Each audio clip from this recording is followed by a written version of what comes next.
Olá, você aí de casa, tudo bem? Está no ar o Rede de Olhares, aqui pela UX TV, canal de identidade. Em 2012, a UX TV completa 15 anos. São 15 anos de história transmitindo para municípios aqui da Serra Gaúcha, material educativo, de informação, de entretenimento, sempre tentando levar conhecimento, ou melhor, partilhar conhecimento com você aí de casa. Para comemorar os 15 anos, a equipe da UX TV preparou um material especial que, a partir de hoje, lançado hoje, vai começar a rodar durante os intervalos da programação. E é este material que eu apresento a você em primeira mão agora. A UX TV, ao completar 15 anos, se define e procura se construir como um canal de identidade, para que as pessoas, as realidades locais, a cultura se identifique na UX TV e, ao mesmo tempo, ela faça parte desse processo de construção da identidade regional. O que nós queremos é que as pessoas se identifiquem conosco e nós também, na contrapartida, nos identificamos com essas mesmas pessoas que nos assistem. Já são 15 anos de programação e é por isso que a UX TV vem justamente nesse sentido, criar toda uma linguagem que também propicie essa identificação com o nosso telespectador e com a comunidade em geral. Identidade. Cada um tem a sua. Ela é fruto de nossas experiências.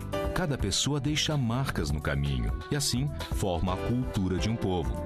A UX TV tem por objetivo registrar essas marcas e trazê-las ao conhecimento da comunidade, integrando as diferentes regiões da Serra Gaúcha. Identidade. Cada um tem a sua. UX TV, canal de identidade.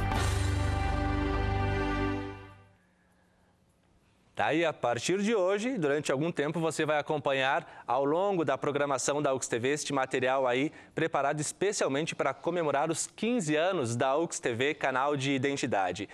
Aqui no Rede de Olhares de hoje, nós queremos discutir a participação da mulher na política, porque em 2012 nós lembramos os 80 anos do voto feminino aqui no Brasil. Uma possibilidade que 80 anos atrás não era nem mesmo pensada. Para a gente começar falando sobre este assunto, é importante resgatar um pouquinho da história, né? Eu falava que até 1932 as mulheres não podiam votar aqui no Brasil. Você lembra dessa história? Já estudou um pouquinho sobre isso?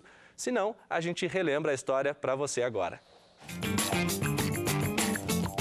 Antes de 1932, as mulheres não podiam votar no Brasil, mas elas já participavam da política nacional. Em 1928, Alzira Soriano de Souza foi eleita prefeita no município de Lages, Rio Grande do Norte. Um ano após a instituição do Código Eleitoral que deu direitos políticos às mulheres brasileiras, Carlota Pereira de Queiroz foi eleita a primeira deputada federal do país. Em 1934, o direito de voto passa a ser previsto também na Constituição brasileira, promulgada naquele ano, mas somente 3 décadas mais tarde caíram as restrições de voto. Até 1965, podiam votar apenas as mulheres que exercessem profissão remunerada. Na década de 90, foram eleitas as primeiras senadoras, Marluce Pinto de Roraima e Júnia Marise de Minas Gerais. Rosiana Sarney do Maranhão foi a primeira mulher governadora no Brasil, função para a qual foi reeleita 4 anos mais tarde. Em 2010, Dilma Rousseff se elege a primeira presidenta do Brasil, com mais de 55 milhões de votos. Mulheres no comando. Em 2012, elas são 51% do eleitorado no Brasil.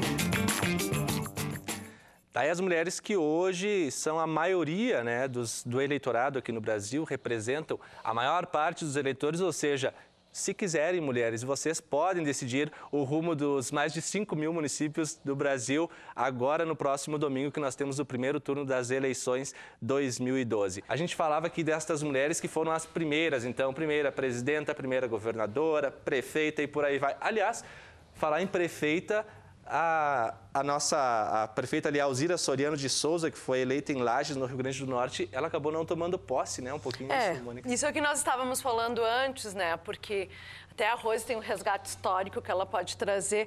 Ela conseguiu concorrer devido ao resgate de uma lei anterior, mas ela foi cassada, né?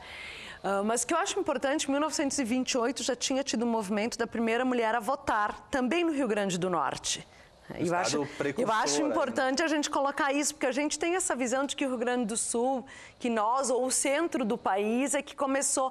Mas nessa questão do voto feminino, da participação da mulher, foi o Rio Grande do Norte. Eu acho isso bem importante. Tanto o primeiro voto como a mulher candidata. Rose, como é que foi essa questão da Lei Saraiva que tu estava falando pra gente antes? É que, na verdade, a Lei Saraiva, que foi ainda um pouco antes da República, ela colocava...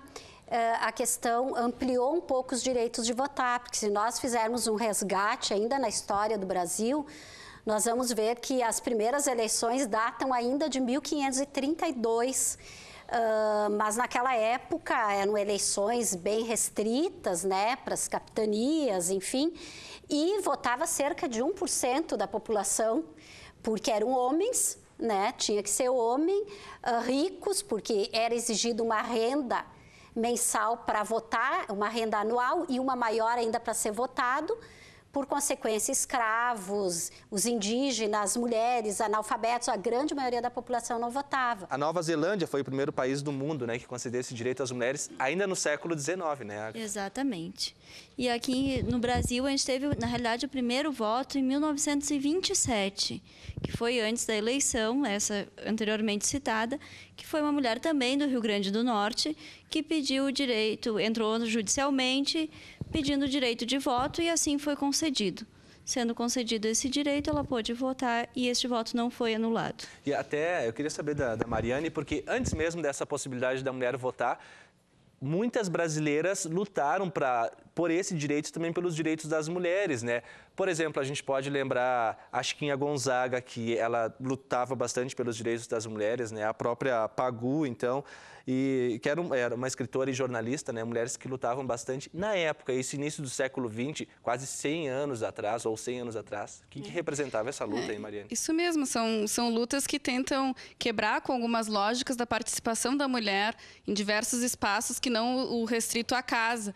Então, na verdade, também o movimento sufragistas das mulheres, ele também veio acompanhado, na verdade, de uma promessa, digamos assim, ou sem uma quebra do poder patriarcal que existia. Porque, além da questão de que, né, o voto feminino não podia existir por uma questão de racionalidade, né, porque a mulher sempre foi subjugada na sua razão, né, no seu poder de decidir, também tinha a questão de que se as mulheres votassem e fossem votadas, também elas iam poder deixar, de repente, de lado a casa, a família. Então, um jogo que existia também na época era de que, não, as instituições iriam se manter. A mãe começou a votar e não que fosse a cabresto. O pai decidia, ele entendia de política, era assim que ela conhecia. A minha mãe não teve assim grandes estudos, ela era dona do lar, então ele dizia, olha, agora o cara bom é esse aqui. Na época tinha o partido, meu MDB, me parece que é a Arena, né? Então tinha que ser no partido que eles achavam que era o partido, então passava para ela e ia. E aí com o tempo fiquei sabendo, porque isso a gente vai sabendo, a gente nunca pergunta esse tipo de coisa, uma dessas perguntando para a mãe, digo, mãe, vai votar em quem? Eu não sei, o pai não falou ainda. Aí eu disse, mãe, deixa ele pensar que tu vai votar em quem ele quer. Lá dentro do voto, ninguém vai saber para quem tu votou. Lá, tu vota para quem tu quiser. Então, a partir desse momento, a minha mãe vai fazer 74 anos, né? E não só ela, muitas pessoas da idade dela, que a Tere, eu acho que pode dizer, porque a Tere tem mais ou menos essa idade, mas a Tere teve uma educação, é totalmente diferente do conceito, né, de saber fazer uma avaliação, de saber que é importante, que tem que escolher alguém vai poder desempenhar um trabalho para que a gente possa, aos pouquinhos, levantar mais lideranças, tanto femininas como os próprios homens, que tu enxerga que há condições de assumir um cargo e defender para a gente. Vamos até aproveitar, então, que a Tere nos fale. Rosane, que a minha mãe também, eu conhecia essa mesma situação. A minha mãe votava em quem o meu pai achava que devia votar. Claro que nós já temos uma independência, né? Mas o que eu acho surpreendente nessa história toda, né, do voto feminino, é que esses movimentos das mulheres nasceram no interior. Veja só, a Nova Zelândia, lá no fim do mundo, na Oceania, não foi em Paris, com todo o iluminismo francês, não foi nos Estados Unidos, lá só aconteceu em 1920. Foi no interior, aqui mesmo, né? Como a Montanari falou, no interior do Rio Grande do Norte, né, Mossoró. Então, é impressionante isso, que parece que as mulheres do interior, que geralmente são desdenhadas, que nas capitais é que está o saber, a informação, foram as que mais lutaram. Eu acho que a gente tem que contextualizar o primeiro voto. A gente tem que pensar o que acontecia no mundo, né? Colocando 1920, no Brasil 1932, porque teve um movimento do rompimento. 1920 foi uma época de mudança. Teve a Guerra Mundial, a mulher foi ocupar um mercado de trabalho que antes era do homem. Então, mudou essa percepção. A mulher descobria que ela poderia ir além da casa, como a Mariane falava. Então, ela rompeu esse espaço do privado. A partir daí, a mulher ocupando esse espaço público, era preciso abrir e legitimar e legalizar essa participação. Eu acho que, assim, Mônica, aqui no Brasil mesmo, se nós formos pegar a década de 20... Semana de 22, Semana de Arte. Tem a Semana da Arte Moderna, que foi toda uma revolução da arte, mas que refletiu, enfim, todas as áreas do conhecimento. Tem a fundação do PCB, do Partido Comunista, um movimento sindical que se baseia toda na Revolução Russa, que tinha recém acontecido. E aí, sobre essa participação da mulher na política, eu sei que vocês fizeram um trabalho na escola, né, sobre a participação da mulher na política. Sim, nós fizemos um vídeo e foi mostrado lá para o pessoal que foi lá ver. Fizemos um vídeo lá sobre o voto feminino, como é que foi. E o que você acha, assim, dessa possibilidade de a mulher poder votar? É bom, né? Porque só os homens tinham o direito, né? As mulheres não tinham o direito de votar, nada. As mulheres só trabalhavam para eles e os homens só faziam para nós fazer os favores para eles. Aí nós não tínhamos direito de nada. Aí nós lutamos, depois fomos guerreiros e conseguimos voto. Na verdade, a gente também agora faz a luta da participação das mulheres na política, né? Então, aqui eu trouxe alguns dados sobre a participação política. A gente está resgatando que o Rio Grande do Norte foi precursor nessa questão. E analisando aqui alguns números na participação política nas bancadas estaduais, a gente pode perceber que no Brasil todo, o Norte e o Nordeste se destacam pela participação das mulheres, né? Hoje, nas bancadas estaduais, a gente tem aqui 12%, quase 13% de participação das mulheres. Só que quem consegue equilibrar aqui a balança é o Norte e o Nordeste, que tem mais de 15%. Então, nós... Os outros estados, bem menos. Nós, desenvolvidos, né, do Sudeste e do Sul, né, temos aqui na bancada estadual, temos 10% na participação estadual. E a questão se complica quando a gente fala na questão de prefeitas, né? Aqui na nossa cidade só temos homens concorrendo. Na questão de prefeitas, a gente tem menos de 10% no Brasil todo. Vamos acompanhar agora a história de uma eleitora que tem 70 anos de idade e faz questão de votar. O primeiro voto foi aos 20 anos de idade, quando saiu do interior de Antônio Prado para trabalhar na capital Porto Alegre. Meio século se passou e hoje Dona Judite tem 70 anos de idade. A paixão pela política é cada vez mais forte. A gente se sente gente, é maravilhoso, gente. Até analfabeta hoje pode votar. Minha mãe era analfabeta, votou sempre. Depois que deixaram, claro, a mulher votar, né? A aposentada segue os passos da mãe, que votou até os 82 anos de idade. Dona Judite diz com orgulho o que o voto feminino representa. Foi uma grande conquista para a mulher. Que depois disso, então, a gente teve mulheres em tudo quanto é setores. Até presidente nós temos hoje, gente, deputadas, senadoras. Isso não é uma grande conquista para nós mulheres? Dona Judite valoriza o direito do voto e diz com carinho o que a política simboliza. Eu acredito que a gente, quando cumpre o dever da gente, a gente se sente satisfeita, a gente se sente alegre. Eu participei, eu estou feliz porque eu participei. Se eu viver até 90, eu vou continuar votando. Por quê? Porque eu gosto, porque é um dever, porque, não sei, a consciência da gente.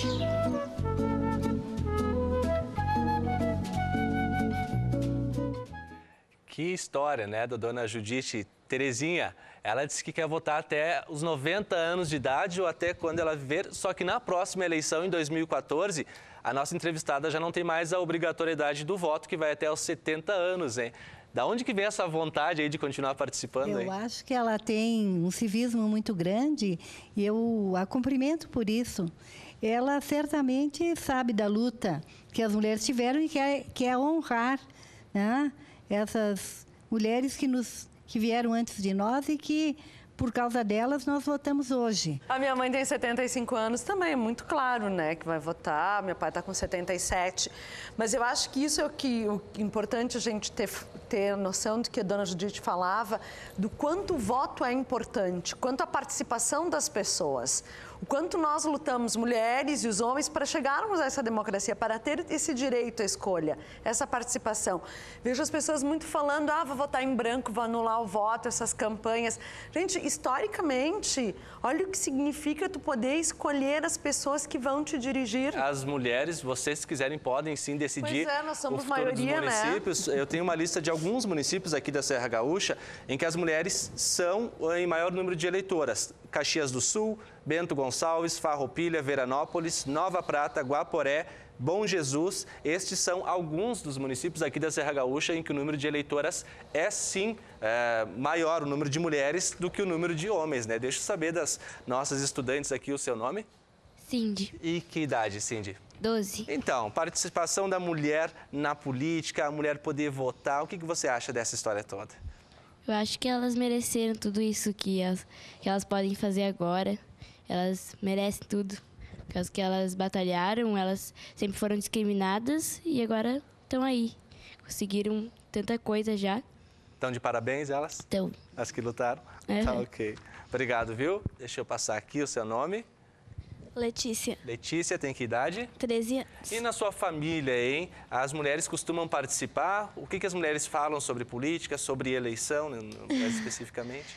Sim, sempre participam e normalmente nas rodinhas que tem, falam, né? Qual é o teu candidato, para poder saber escolher o melhor que vai ter para comandar, né, a cidade. Eu acho que é muito importante a mulher votar porque elas tiveram que batalhar isso. Então, não podem ficar votando em branco, essas coisas, por causa que foi conquistado. E eu também não quero votar em branco quando crescer.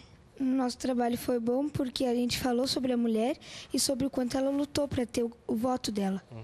Então, na escola, por nós aqui, vamos votar e não vamos votar em nulo. Eu sou contra a lei de cotas. Acho que a lei de cotas é indispensável, porque ela vai corrigir um histórico de desigualdades. Tá? Então, ela é indispensável para garantir a participação dos afrodescendentes, ou dos portadores de necessidades especiais, ou das mulheres. Mas isso significa, enquanto eu tiver a lei de cotas, uma sociedade desigual. Né? Eu gostaria de não precisar de uma lei de cotas, é isso que eu digo. Então, por isso que eu quero garantir, assim como nós falamos na questão da violência doméstica, que a gente preferia nunca ter uma lei Maria da Penha, né? Porque isso me dá uma garantia. Agora, o meu medo é o quanto que essas mulheres que representam os 30%, realmente estão envolvidas na política partidária, ou quanto elas simplesmente estão ali suprindo uma proporcionalidade dentro dos partidos. Quer dizer, você acredita que muitas entram apenas para cumprir essa cota de 30%? Eu não sei até que ponto que as mulheres estão realmente envolvidas. Eu vejo que está aumentando, né? Mas dentro dos partidos políticos, eu também discordo da questão. Acho que tem que ser garantido 50% de participação das mulheres. Mônica, se não tivesse Nós essa lei... tivemos essa discussão várias vezes, se não tivesse né, essa lei de cotas, que nem tu colocou aí, que é indispensável... Não teria os 30%. Isso.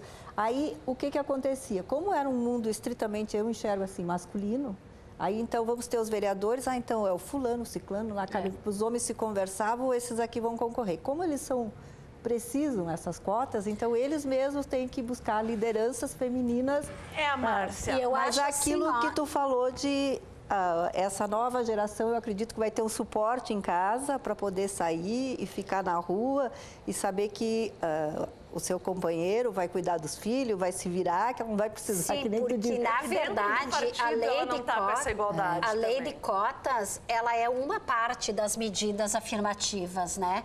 Tem partidos políticos, especial assim que eu conheço, que a lei de cotas é uma medida afirmativa, mas junto com elas tem outras que garantam a participação da mulher. Por exemplo, horários de reuniões, horários e local de reuniões que possibilitem que as mulheres também participem, embora hoje a sociedade esteja violenta para homens e mulheres indiscriminadamente, né? mas em algum encontro partidário, alguma atividade de maior expressão que tenha creches para crianças ou cuidadoras para as crianças, para que homem e mulher possam ir se tiver que levar a criança. Mas aí, então envolve são uma várias série medidas de afirmativas que vão garantir a participação da mulher, porque embora os 30% seja para um do sexo, a gente sabe hoje em dia que a gente está falando no sexo feminino. No primeiro bloco, a professora Roselaine falava sobre os homens também colaborarem com essa questão, né? Quer dizer, não dá para deixar somente ou empurrar a mulher para a política, o homem tem que participar. Terezinha, como é que se pode trilhar esse caminho aí de colaboração entre homens e mulheres para que elas também se envolvam mais com a política? Claro, eu acho que o casal sensato, ele divide, né, as atribuições mesmo do lar. Mesmo que o homem seja provedor, que agora não é, mas o caso que a mulher está lado a lado, né, trabalhando, eu acho que ele tem que também ser menos egoísta, criar essas condições para que a mulher possa, porque a mulher lutando na política, ela vai melhorar até para os filhos do casal, né? Eu acho surpreendente que é um número muito grande de mulheres empresárias em Caxias, que nós temos elencados no Conselho da Mulher Empresária da SIC, um número enorme. Então, a mulher é criativa. E, de repente, ela vai, sim, com a colaboração masculina, ela irá para a política. Tá, ok. Tenho certeza. A gente está partindo para o encerramento, mas a Mariane quer uma palavrinha. É isso, a questão das cotas é uma das medidas, né, como que a gente estava colocando essa questão de oportunizar que as mulheres possam utilizar realmente esses 30%. Né, das cotas. E dizer também que a nossa luta pela reforma política, né, também é a questão das cotas, mas também que a gente tem o financiamento público das campanhas e também uma das questões que poderia também ajudar a participação das mulheres também seria a questão da lista fechada. A gente votaria numa lista e as mulheres estariam lá de verdade, elas realmente participariam. Então, a gente não tem aí essa questão, né, às vezes que a gente sabe que acontece das candidaturas laranjas de mulheres que os partidos às vezes colocam para poder cumprir as cotas. Tá certo. A gente tem 2 minutos para encerrar. Eu queria dividir o tempo entre vocês, por favor. Eu vou dizer aquela premissa, né, que a gente sempre diz, Mariane, Rose, lugar de mulher em todos os lugares. E como o espaço político, partidário, faz parte da nossa vida, então, só para lembrar, lugar de mulher é em todos os lugares. Nós não podemos nos abstrair ou sermos excluídos desses espaços. E lembrando aí que temos as eleições pelas frente, não votem em branco, não votem em nulo. Lembrem das mulheres que batalharam tanto para que nós pudéssemos votar hoje. Escolham quem tiver as melhores opções, que é aquilo ali. A gente tem que escolher quem vai nos governar, né?